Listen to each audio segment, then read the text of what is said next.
Biden win didn't sit really well with the very Republican state government of Georgia, who has now passed a bill in their Senate, 29 to 20 votes. Bubba, you have a picture of what their Senate looks like. That will become law soon, that revokes the right to vote for no excuse remote voting. So you can't no excuse mail in.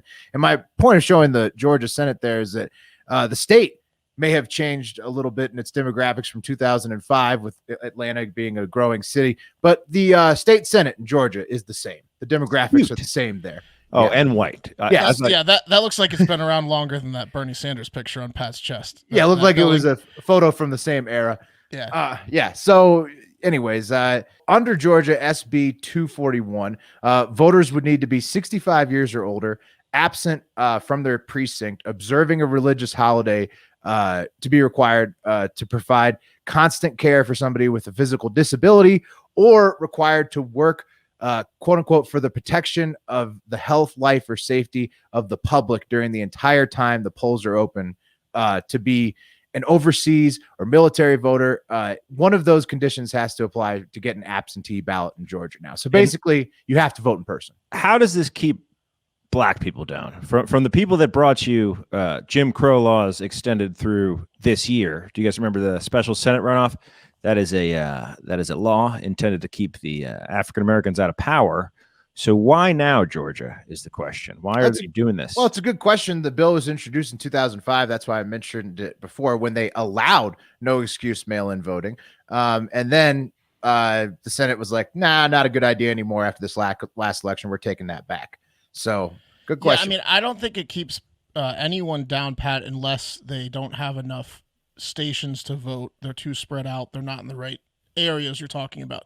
If there are, you just can't vote from. You can't if there vote are enough in-person voting locations, then it doesn't keep anyone down. I'm just used to Georgia keeping the black voter down, so I assumed that was the motivation. That seems to be their modus operandi.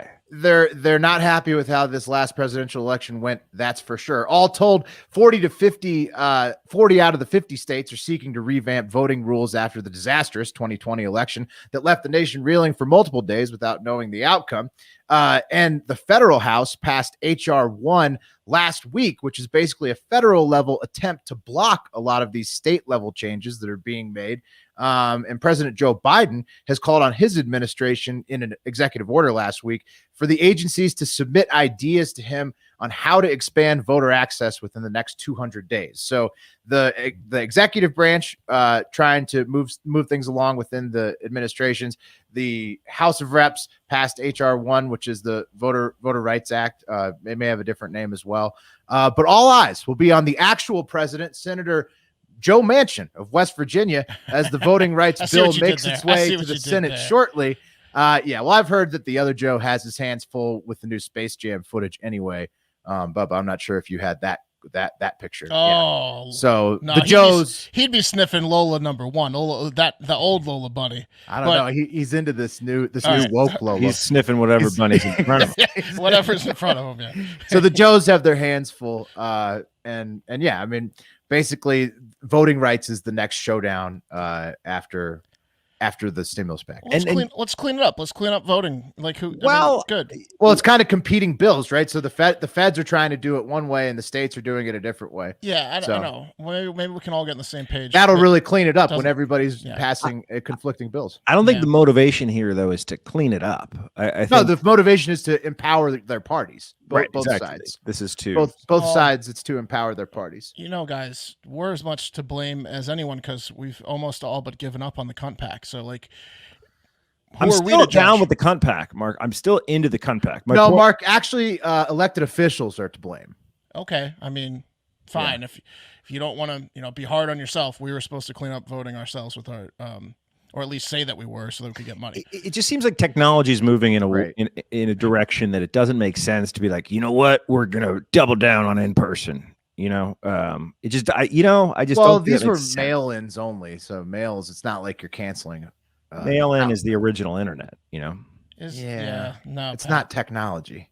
It's not technology. They're just not letting you vote remotely anymore.